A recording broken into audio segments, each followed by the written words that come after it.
नमस्कार दोस्तों, जय हिंद, वंदे मातरम। आप सभी का स्वागत अभिनंदन है आपके अपने टीटी फैमिली शिक्षकों के परिवार जायसवाल कोचिंग सेंटर पर, पावर्ड बाय शिक्षा ही प्रकाश है। दोस्तों, बात करेंगे आज हम चाइल्ड पेडागोजी के इम्पॉर्टेंट 100 क्वेश्चंस की बात करेंगे बाई जायसवाल सर, बाल विकास एवं शिक्षा शास्त्र का पूरा निचोड़ यह 100 प्रश्न में आपको मिलने वाला है। इससे आपके 5 से लेके 8 नंबर तक कन्फर्म होने वाले हैं। टॉप 100 क्वेश्चन की बात कर सकते हैं। हो सकता है कि ये इंपॉर्टेंट क्वेश्चन, सारे इंपॉर्टेंट क्वेश्चन आपके एग्जाम पर पूछे जा सकते हैं संभावित प्रश्न सिलेक्शन के दृष्टि से। तो चलिए देर न करते शुरुआत करते हैं। पहला प्रश्न स्क्रीन पर है कि जीवन इतिहास विधि का प्रयोग सर्वप्रथम किसने किया था। तो जीवन इतिहास विधि का जो है सर्वप्रथम प्रयोग टाइडमैन ने किया था। दूसरा प्रश्न है शिक्षा का शाब्दिक अर्थ क्या होता है। तो शिक्षा का शाब्दिक अर्थ होता है नेतृत्व देना। अगला प्रश्न है प्लेटो के अनुसार शिक्षा का प्रमुख उद्देश्य किस तरह का विकास था। तो प्लेटो के अनुसार शिक्षा का प्रमुख उद्देश्य जो है व्यक्तित्व का विकास था। फोर्थ प्रश्न है सतत श्रेणी में आंकड़ों का व्यवस्थापन के लिए कौन सा वर्गीकरण उपयोग में लाया जाता है। तो सतत श्रेणी के आंकड़ों में व्यवस्थापन करने के लिए जो है संख्यात्मक वर्गीकरण उपयोग में लाया जाता है। पांचवा प्रश्न यहाँ पे दिया गया है कि शिक्षण के क्रियात्मक उद्देश्यों को पूरा करने के लिए पाठ्यक्रम में किस पर जोर दिया जाता है। तो शिक्षा के जो क्रियात्मक उद्देश्य होते हैं उनको पूरा करने के लिए पाठ्यक्रम में जो है क्रिया और प्रयोग पर जोर दिया जाता है। अगला प्रश्न है बालक की कमजोरी के क्षेत्रों का पता लगाने के लिए किसका प्रयोग किया जाता है। तो बालक होते हैं अक्सर, उनका कमजोरी का क्षेत्र पता लगाना है आप लोगों को, तो किसका जो है प्रयोग करते हैं। तो निदानात्मक जो है परीक्षण का प्रयोग किया जाता है। कमजोरी का पता लगाना है तो निदानात्मक, और दूर करना है तो कौन सा किया जाता है, सभी लोग बताइए। मनोविज्ञान को आरंभ में क्या कहा जाता है। तो मनोविज्ञान को आरंभ में आत्मा का विज्ञान कहा जाता था। ये भी काफ़ी बार पूछा गया, रिपीटेड प्रश्न है। थार्डाइक ने अधिगम के कितने गौड़ नियम बताए। तो सभी को पता होगा थार्डाइक ने 2 नियम दिए हैं, एक मुख्य नियम दिए हैं। इसके 3 हैं, तत्परता का, अभ्यास का, प्रभाव का, परिणाम का नियम। दूसरा आपका जो आता है उसमें से गौड़ नियम आते जो 5 प्रकार के, ठीक है। तो यहाँ पे थार्डाइक ने गौड़ नियम कितने दिए हैं, तो 5 नियम दिए हैं।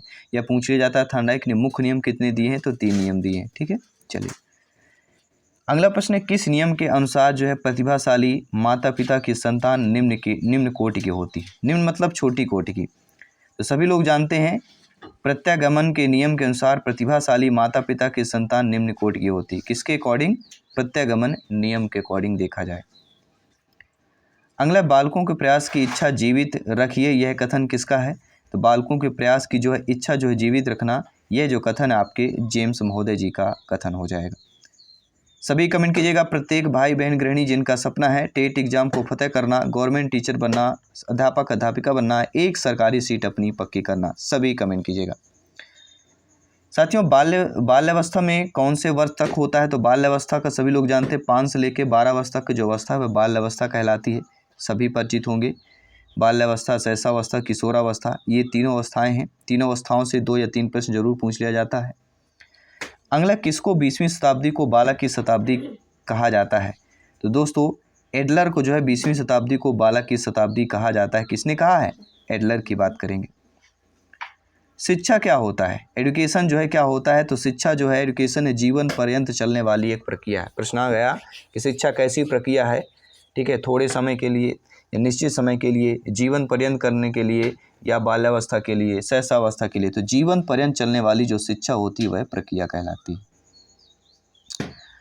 अगला जो प्रश्न है दिया गया है कि स्टैटिस्टिक्स शब्द की उत्पत्ति किस भाषा से जो है मानी जाती है।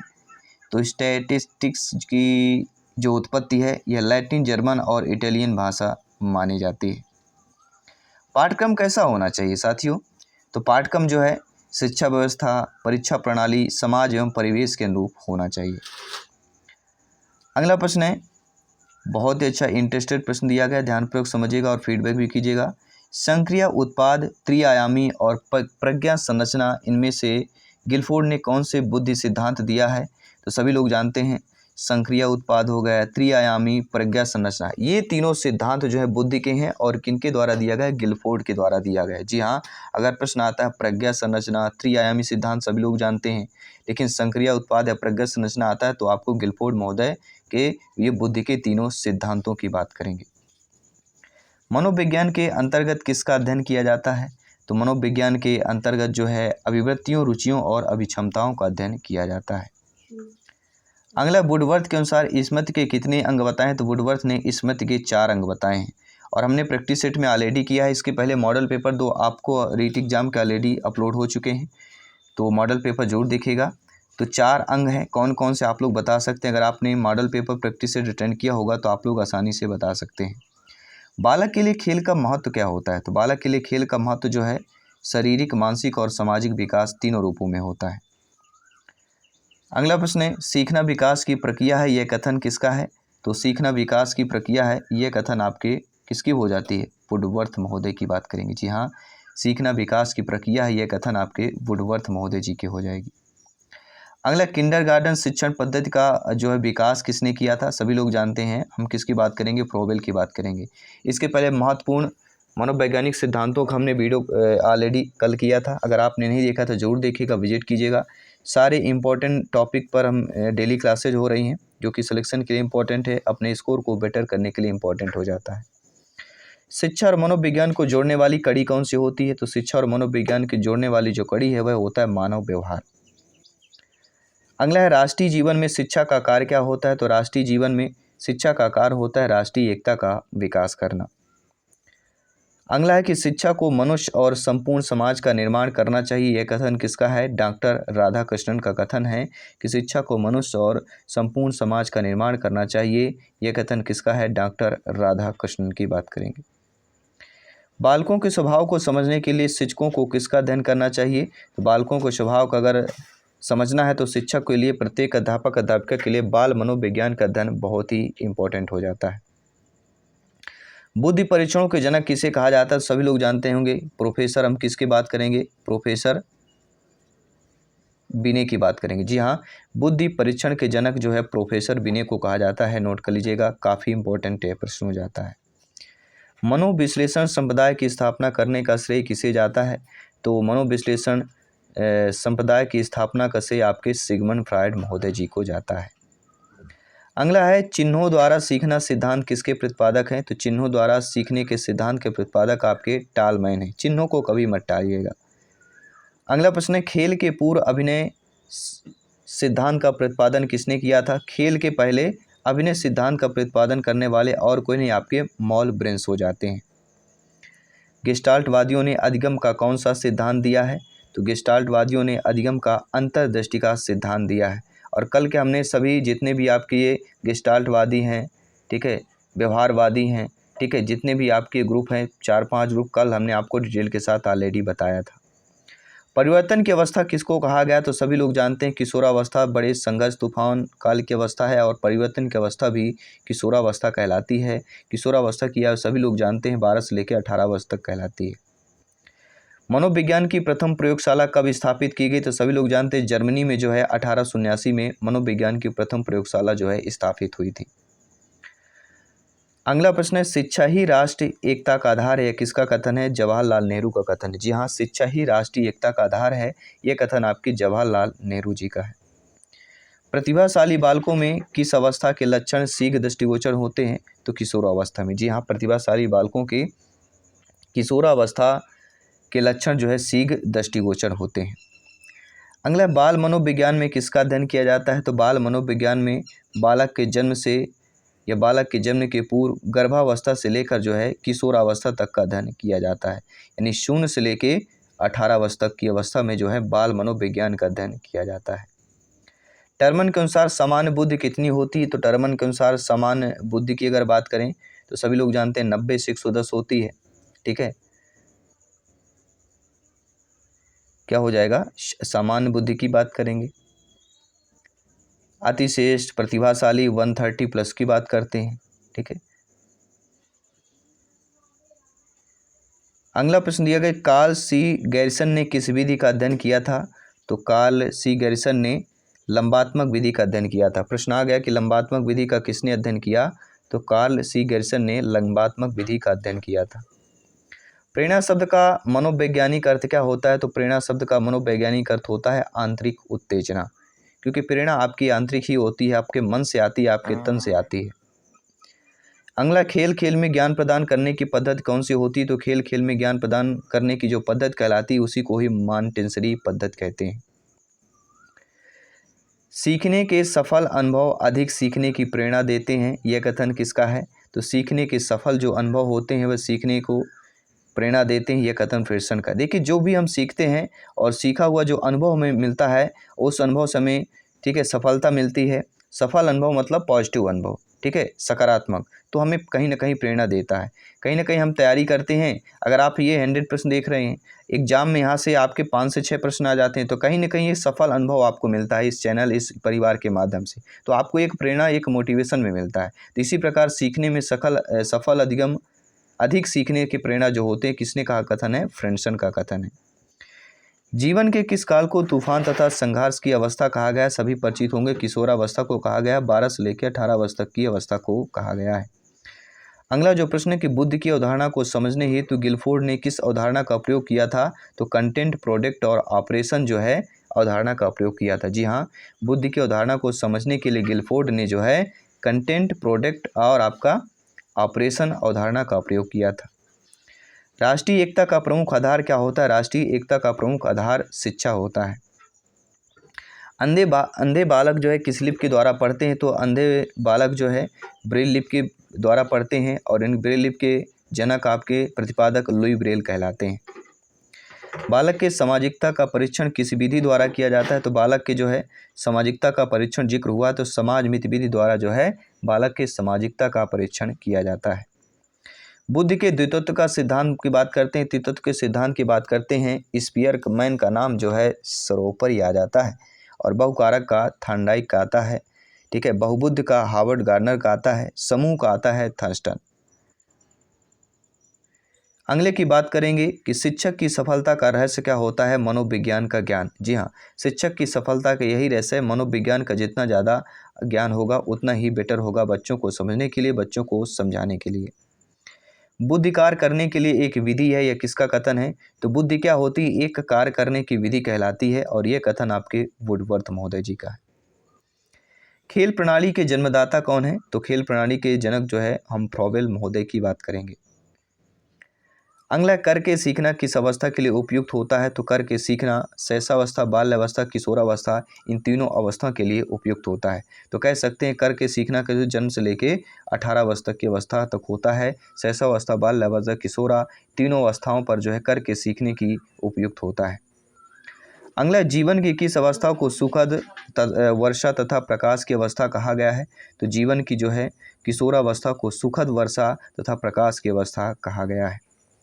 अलग, किस मनोवैज्ञानिक के अनुसार जो है सभी बालक जन्म से समान होते हैं? तो वाटसन मनोवैज्ञानिक का कहना है कि जो सभी बालक होते हैं जन्म से क्या है? समान होते हैं। शिक्षा आयोग एवं समितियां, विद्यालय और शिक्षक में से पाठ्यक्रम के निर्धारण किसकी भूमिका होती है? तो शिक्षा आयोग, समितियां, विद्यालय और शिक्षकों में से पाठ्यक्रम के निर्धारण की जो है भूमिका इन सभी की होती है। प्रतिभाशाली बालक की इंद्रियां किस प्रकार होती हैं? तो प्रतिभाशाली जो बालक होते हैं इनका जो इंद्रियां होती हैं वह तीव्र गति की होती हैं, तीव्र होती हैं। अगला, बाल अपराधियों को सुधारने के लिए जो है किसकी सहायता लेनी चाहिए? तो बाल अपराधियों को सुधारना है तो मनोचिकित्सक की सहायता लेना जरूरी हो जाता है, आवश्यक हो जाता है। स्टैनफोर्ड बिने स्केल बुद्धि परीक्षण कितने वर्ष के बालकों के लिए है? तो 2 से लेकर 14 वर्ष तक के बालकों के लिए जो है स्टैनफोर्ड बिने स्केल बुद्धि परीक्षण की बात करेंगे। मनोविज्ञान को चेतना का विज्ञान मानने वाले कौन थे? तो मनोविज्ञान को चेतना का जो है चेतना का विज्ञान मानने वाले आपके पोम्पोनाजी हैं, नोट कर लीजिएगा। प्रतिभावान जो छात्र होते हैं उनकी बुद्धि लब्ध कितनी होती है? तो प्रतिभावान छात्रों की बुद्धि लब्ध हमेशा 140 प्लस होती है। जी हाँ, IQ की बात करेंगे 140 प्लस की बात करेंगे। खेल का समान अर्थ क्या होता है? तो आप सभी लोग जानते हैं खेल का समान अर्थ होता है चित्त की उमंग। क्या होता है खेल का समान अर्थ? चित्त की उमंग होता है, क्योंकि खेल जो होता है हम एक चित्त, एक ध्यान लगाकर उमंग के साथ खेलते हैं, उत्साहित होकर खेलते हैं, एकजुट समूह पर खेलते हैं। बालकों में किशोरावस्था का आरंभ किस वर्ष माना गया? तो बालकों में जो किशोरावस्था का आरंभ जो है 12 वर्ष की आयु में माना गया है। अगला जो प्रश्न है आपका कि बाल्यावस्था को जीवन का अनोखा काल किसने बताया है? तो कॉल और ब्रूस ने जो है, जी हाँ, कॉल और ब्रूस ने बाल्यावस्था को जीवन का अनोखा काल बताया है। ब्लूम के अनुसार शिक्षा के उद्देश्य कितने प्रकार के होते हैं? तो ब्लूम के अनुसार शिक्षा के उद्देश्य 3 प्रकार के होते हैं। ब्लूम ने सीखने के उद्देश्यों को 3 पक्षों में विभाजित किया है। सीखने के उद्देश्यों का संबंध छात्रों के व्यवहार परिवर्तन से होता है। ब्लूम के वर्गीकरण को शिक्षा के उद्देश्यों के नाम से भी जाना जाता है। अगर प्रश्न आ गया शिक्षा के उद्देश्य या ब्लूम का वर्गीकरण, ज्ञानात्मक, भावात्मक, क्रियात्मक, ये। अगला प्रश्न दिया गया कि प्रतिभाशाली बालकों की पहचान जो है किसके द्वारा की जा सकती है? तो प्रतिभाशाली बालकों की पहचान जो है बुद्धि, अभिरुचि और उपलब्धि परीक्षण के द्वारा की जा सकती है। बुद्धि के इकाई सिद्धांत के प्रतिपादक कौन है? तो बुद्धि के इकाई सिद्धांत के प्रतिपादक आपके स्टर्न और जॉनसन की बात करेंगे। अगला जो प्रश्न है, मानसिक स्वास्थ्य विज्ञान को आरंभ करने का श्रेय किसका है? तो मानसिक स्वास्थ्य के विज्ञान को आरंभ करने का श्रेय जो है C.W. वियर्स को जाता है। अगला, वर्तमान में मनोविज्ञान को क्या माना गया है? तो वर्तमान में मनोविज्ञान को जो है व्यवहार का विज्ञान माना गया है और पहले आत्मा का विज्ञान माना जाता था। अपराधी प्रवृत्ति के वाले जो बालक होते हैं उनके लिए उपयुक्त विधि कौन सी होती है? तो अपराधी प्रवृत्ति वाले बालकों की उपयुक्त जो विधि होती है वह होती है उपचारात्मक विधि। बुद्धि के क्रमिक विकास के सिद्धांत के जनक कौन कहलाते हैं? तो बुद्धि के क्रमिक विकास का जब भी जिक्र होता है बर्ट और वर्नन का नाम शुरू ही लिया जाता है। सभी कमेंट कीजिएगा मेरे प्यारे प्यारे भाइयों की प्यारी प्यारी बहनें, गृहिणी जिनका सपना है टेट एग्जाम को एक ही बार में फतेह करना, गवर्नमेंट टीचर में एक ही बार में सिलेक्शन पाना।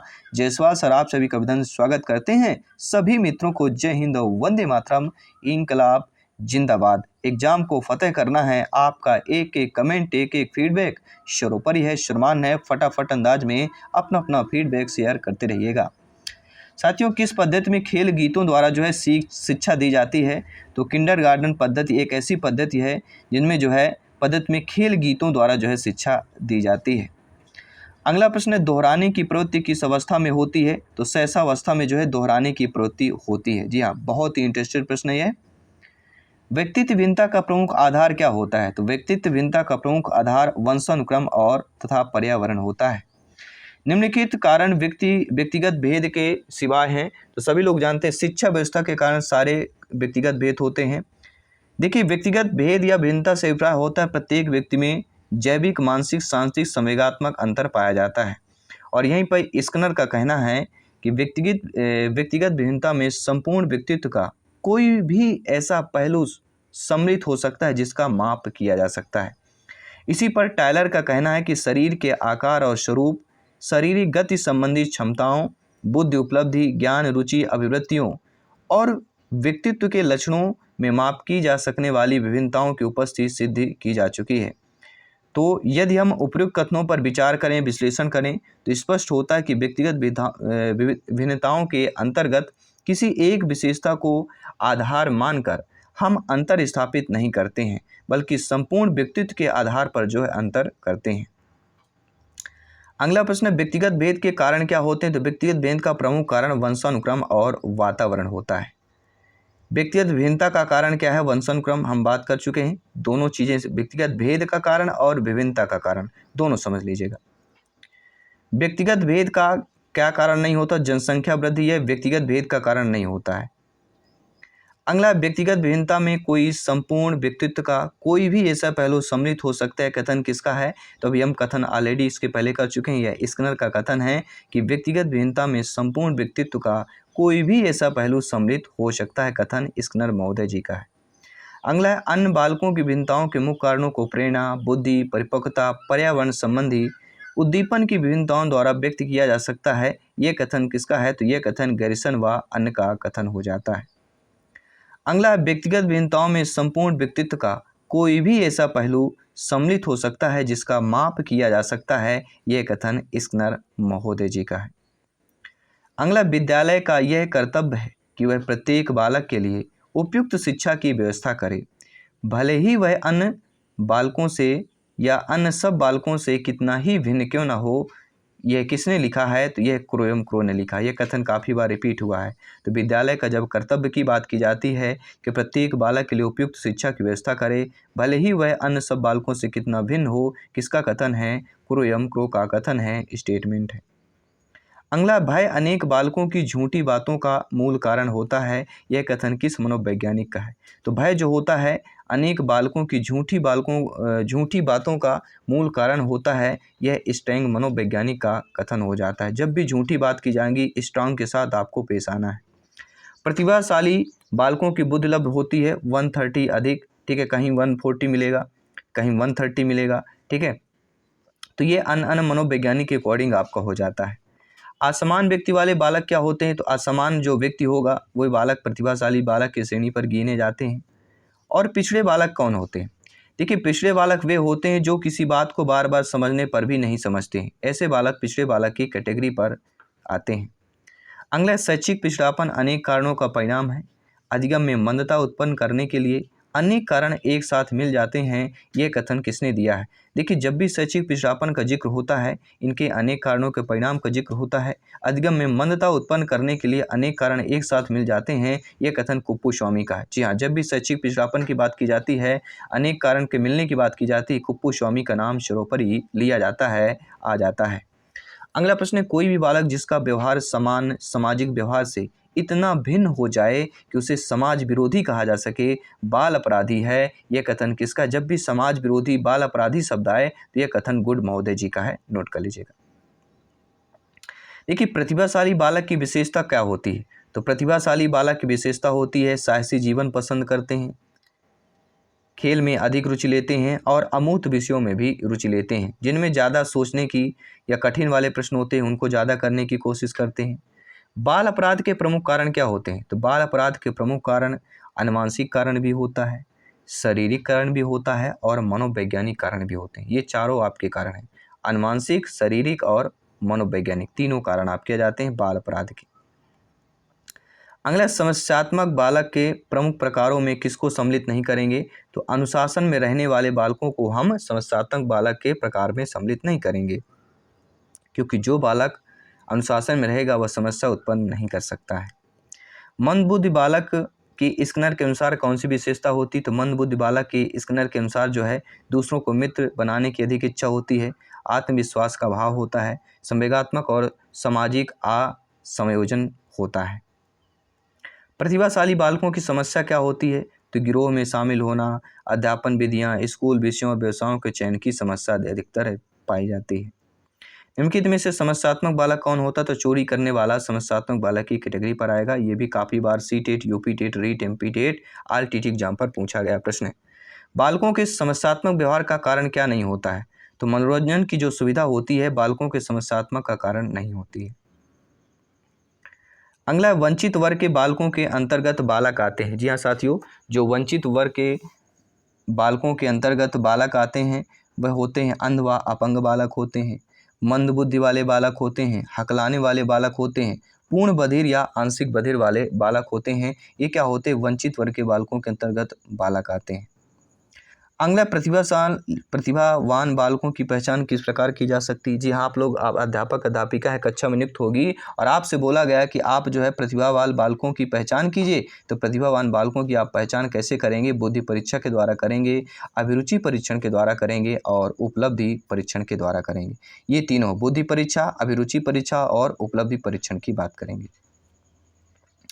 व्यक्तिगत भिन्नता में संपूर्ण व्यक्तित्व का कोई भी ऐसा पहलू सम्मिलित हो सकता है। बालक वह है जो अपने अध्ययन के मध्यकाल में अपनी कक्षाकार जो अपनी आयु के अनुसार एक कक्षा के नीचे का है करने में असमर्थ है, यह कथन किसका है? यह कथन बर्ट का है, नोट कर लीजिएगा। आइए 5-6 प्रश्न और बच्चे इनको कंप्लीट करते हैं और इस मैराथन क्लास चाइल्ड पेडागॉजी बाल विकास के इंपॉर्टेंट 100 प्रश्न को कंप्लीट करते हैं। साथियों, कुशाग्र अथवा प्रतिभावान बालक वे हैं जो लगातार किसी भी कार्य के क्षेत्र में अपनी कार्य कुशलता का परिचय देते हैं, यह कथन आपके टर्मन का हो जाता है। प्रतिभाशाली बालकों की समस्या, निम्न से प्रतिभाशाली बालकों की समस्याएं क्या होती है? विद्यालय में समायोजन की समस्या, सामाजिक समायोजन की समस्या, घरेलू समायोजन की समस्या जो है कुछ क्षेत्रों में धीमी प्रगति की होती है। प्रतिभाशाली बालक कौन होते हैं? तो प्रतिभाशाली बालक की जन्मजात की बात करेंगे तो प्रतिभाशाली बालकों की पहचान कैसे करते हैं, अक्सर ये पूछा जाता है। तो ऐसे बालक जो सब कुछ आसानी से याद कर लेते हैं, ये स्पष्ट रूप से सोचने, अर्थों को समझने और संबंधों की पहचान करने में श्रेष्ठ होते हैं, समान बुद्धि का प्रयोग अधिक करते हैं और बिना रटकर समझने में विश्वास करते हैं।